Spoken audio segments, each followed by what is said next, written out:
Chapter 9. The Cimbrian and Teutonic Threat. As we ended things last time, Rome was in big trouble. The migrating Germanic tribes were bearing down on the Italian peninsula, like a runaway Galavidian bull, and so Rome's leaders did what they always did when faced with an impossible situation. They turned to Marius for help, but the problem this time was, he was dead.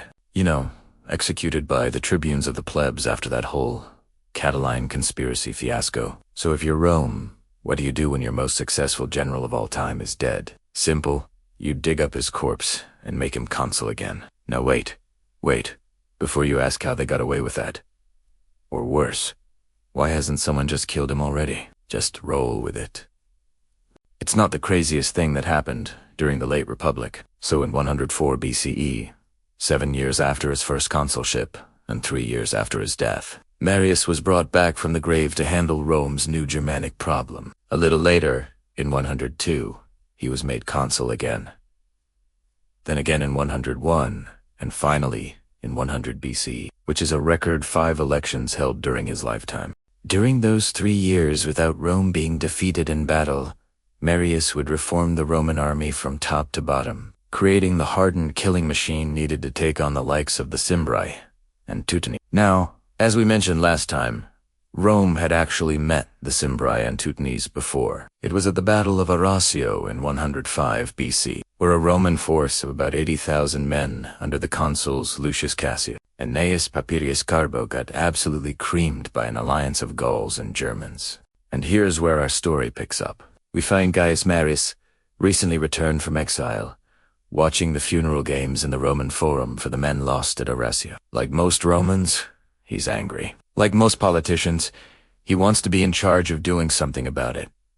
This was not easy, though. See, the Germanic tribes weren't just outside the gates of Rome begging to get in and throw the city into permanent chaos. They were deep in Cisalpine Gaul, razing towns and villages, and generally causing trouble, but still far enough away that Rome could breathe easy, for now. The situation was similar to that of Hannibal in the Second Punic War, where Rome wasn't under direct threat, but everyone knew that sooner or later the barbarians would come for them. In this case, it was pretty clear they already were. And so Marius's job was complicated. He couldn't just go to war against the Cimbri and Teutones and leave Rome undefended. And he couldn't just stay in Rome either. That would be giving in to the barbarians. For Marius, this meant finding a middle ground, raising an army large enough to stop the Teutones from marching on Rome, but not so large that it endangered the city.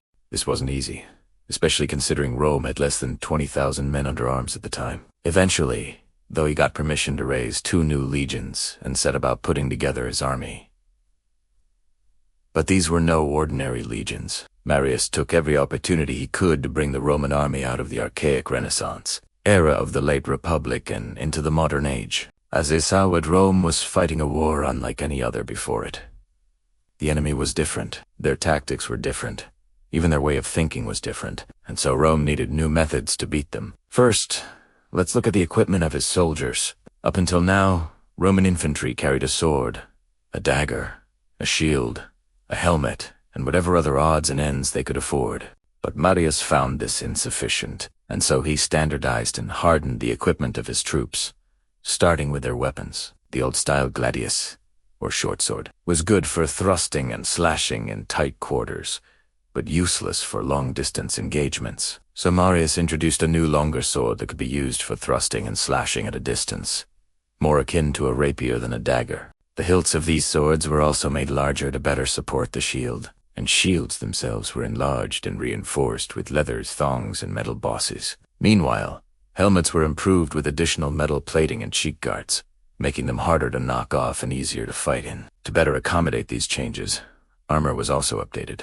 Previously, Roman soldiers wore metal armor only on their upper body, with linen or leather covering the lower half. But now the sheaths and greaves were standard issue for all foot soldiers. The next thing Marius did was introduce a new formation for his troops known as the maniple. This was designed to be flexible, allowing units to change their formations depending on the situation. For example, a maniple could be deployed in a tight column for effective shock troop assaults, or they could be spread out in a wide line formation for defensive purposes, or anything in between. The key feature of the maniple was its modularity, which allowed greater flexibility in the way the army was deployed on the battlefield. Finally, there was training. Every soldier going into the field was expected to be able to function on their own and carry out orders from their officers without hesitation. This was true of every army of this period.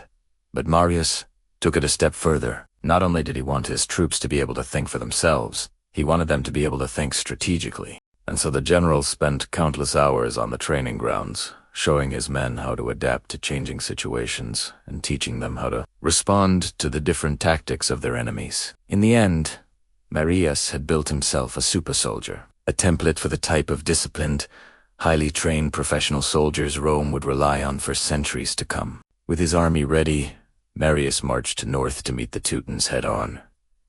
But that'll have to wait for next time. If you want to see how Marius's newfangled army stood up against the might of the Teutones, then stay tuned. If you enjoyed this episode, please like the video. It helps us a lot.